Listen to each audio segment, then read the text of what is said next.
Hello, just wanted to share with you something that I've been noticing more and more, both on terms of the LinkedIn posts, but also with conversations with people within my own sphere, i.e. family. In particular, I was chatting via WhatsApp with a family member who has had a devastating response to the conflict that we're seeing in Russia and Ukraine. When I say devastating, I mean she's almost living as though it's on her doorstep and watching the news all the time, checking in. And she's always been a bit on the worried side anyway, the anxious side. But what's happened is it's just elevated. Now, you may not be in that position, but your levels of anxiety may well have risen over the course of the last couple of weeks. And I'm here to let you know you're not alone. What I want to do today is just to give you 3 simple techniques that you can take to do now immediately that will really help you through this troubling time. Because I don't want to underplay any of it. The world is a crazy place right now. And the best we can do is just keep going with what we're doing. So the first thing I want you to do is to limit your exposure to the news, maybe even the feed, so that when you see anything relating to the conflict, you can just scroll past it. Start to minimize it to the point that you're only updating once a day. Whatever you need to do, because it's not helpful to you. Your unconscious mind does not know that this conflict is happening thousands of miles away. Because you're reading it, it becomes real. Your mind is taking information in from your 5 senses, and it does not know real versus not real. So please, just limit your exposure to it.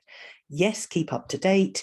Yes, if you feel like you need to do something, then fine, but limit it if you're the ones who are experiencing more worry, more anxiety, more stress because of it.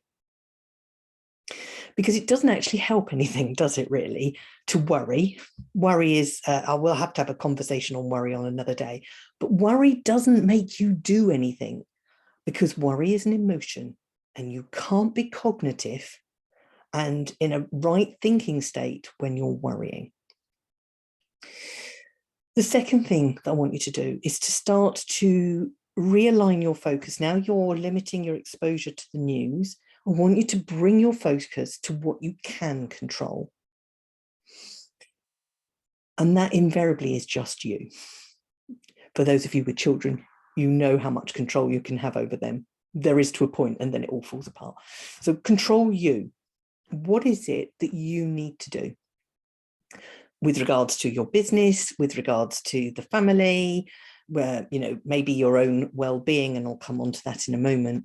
But the point is, do things that are within your control. You can say that they're going to happen, or that you're going to get an outcome that's right for you. So important. So it's about living life normally. How does that help? The brain loves a routine and it loves habit, because those things it knows and it feels safe with them. So keep doing what you need to do. The third thing I want you to do, and out of them all, I think this is the most important, is whatever self-care regimes you've got in place, I want you to increase them. I know, crazy, right? But the problem is that worry, that underlying worry that you may not even be consciously aware of all the time because you are doing things, will still be running in the background, and it will be depleting your reserves of minerals and vitamins and using up energy that actually could be better placed elsewhere. So your self-care regime needs to be even more important right now. So whatever you do, I want you to do a little bit more of it, or make a little bit more time for it, because it's so important. You cannot help people from an empty cup. So the more that your self-care routine is topping that cup up, the more that you will be able to provide for those that you love around you. So these are just 3 simple things that you can do for yourself today so that you can start to take back even more control. Now, the world is really crazy right now. We feel like we've been through who knows what crazy times. We've had COVID and all manner of other things related to COVID, and now we're facing conflict, a major potential conflict. There's nothing we can do about those. All we can do is bring that control back down to what we can control. First of all, you, and then you can influence those around you. It's the only way to move forward. If you've got any questions, do let me know. I'll speak to you soon.